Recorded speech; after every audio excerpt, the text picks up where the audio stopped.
Welcome back. So in this video I've taken some clips from one of my puppy training consultations where I was working with a little fella named Jock.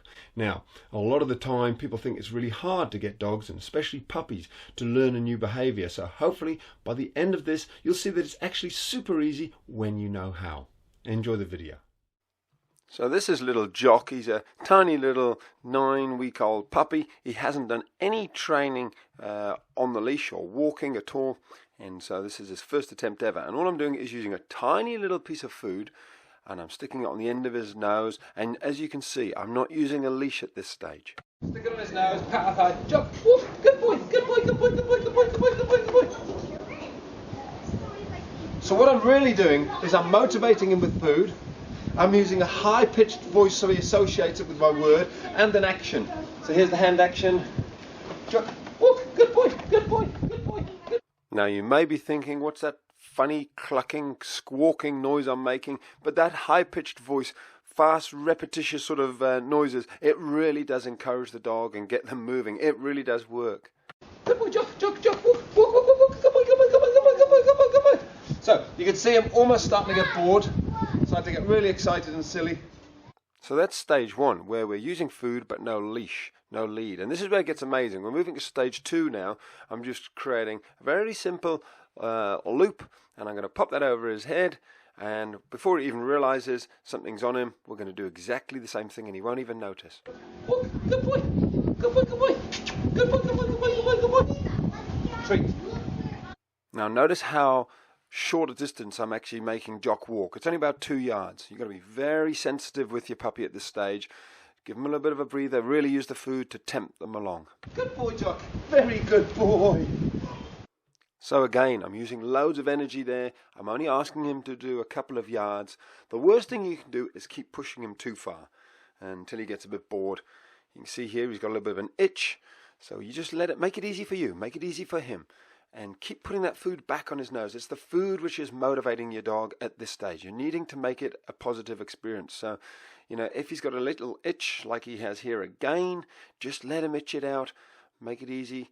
And then always give him the rewards. Early on you want to be using rewards all the time. And then I'm taking the leash off because I want to quit whilst we're ahead. Now there's a bit of wind interference here, so I'll just voice over this bit. But all I'm saying is you want to take this off him before he gets stressed with the sort of leash around his neck, so that he then starts to associate with a positive look. I put it back on him and he thinks, oh, we're doing more of that great training where I get a little treat. Now this is what happens if you do too much. You see how he started to turn and bite it? That's him saying, I want to get this off me because I'm not happy. I think he's also a little bit frustrated with this itch, whatever's going on. But you could just see the start of him starting to say, I don't want to do this anymore, so let's quit whilst we're ahead. It's a really, really important point. Now, a common question I get asked regarding this sort of training is how much should we do? And a ballpark figure is lots of short little intervals. So, for example, you're much better off doing sort of 5 or 6 1-minute sort of training sessions rather than one big 10-minute session. 10 minutes is going to be way, way, way too much for a puppy of this age. And if we just run through what we did, we started off, remember, with Jock just being encouraged to follow us by patting our thigh and using food treats. So that was the first stage. Then we did the same with a leash on him. So we patted our thigh, put food right next to his nose, so the food is actually like a lure. And then the third stage was no leash, and we're just patting our thigh here. He's actually following us. The food's not right by his nose anymore. So he's really come on a long way, and they're the 3 sort of key stages really of developing a really good walk. So there you go. Hopefully that's helped you with training your puppy to walk by your side. Now here's some clips from a much larger video of Jock's training, which is inside my site. It's just some clips of him basically socializing with my dogs. This is Peanut here. And as you can see, having a little puppy learn to socialize with big dogs is not always a bad thing. In fact, it can be fantastic, especially if you've got a confident wee puppy like little Jock here. So he's going to get corrected a couple of times. He's going to be learning the rules. Basically, don't try and steal the ball from Inca. She's my 8-year-old little whippity dog. This is a Jack. He's a 1.5-year-old Catahoula cross. He's a very confident boy. And as you can see, Jock immediately knows how to play the submissive role. Absolutely fantastic. They actually get on really, really well. Jack is almost like the big brother to him, looking after him and showing him the ropes. Okay, so I want to show you one more thing before we finish. It's basically the two different ways my dogs tell Jock to leave the ball. First of all, Inca, very verbal, very loud, and sounds scary. Look here. Then, Jack. nice.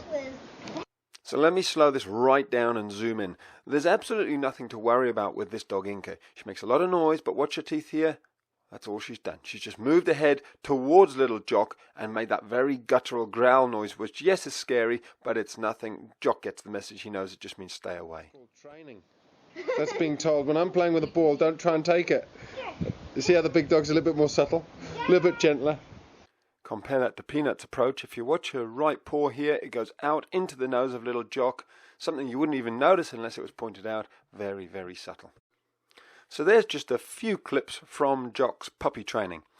Do get your puppy socialized as early as possible, and you can use larger, older dogs if they're well trained and well behaved. And as you can see from little Jock, he hasn't been bothered at all by the growling that he received. There was no intention to hurt him. So remember, if your puppy gets told to stay away in that sort of manner, don't worry, don't panic. Your puppy will understand it. The last thing you want to do is overreact. Just stay calm, and as you can see, Jack's training him up, and Jock's having a great little time with him.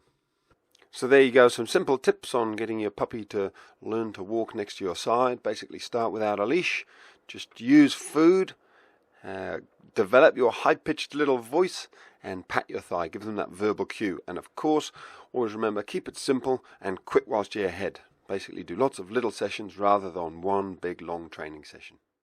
So how cute was that? Now, if you've got a new puppy, or if you enjoyed that short clip, then you'll be very pleased to know that I've actually captured on video the raising of one of my puppies called Moses from 8 weeks of age right through to 8 months old, and I've created a complete step-by-step puppy training program called Project Moses. If you're interested, then I'll let you know where you can find out more about it at the end of this series. Tomorrow, we're looking at something completely different, dog aggression. So make a mental note of that. Have a great day, and let's catch up then. Click on the link below to learn how you train your dog as a professional.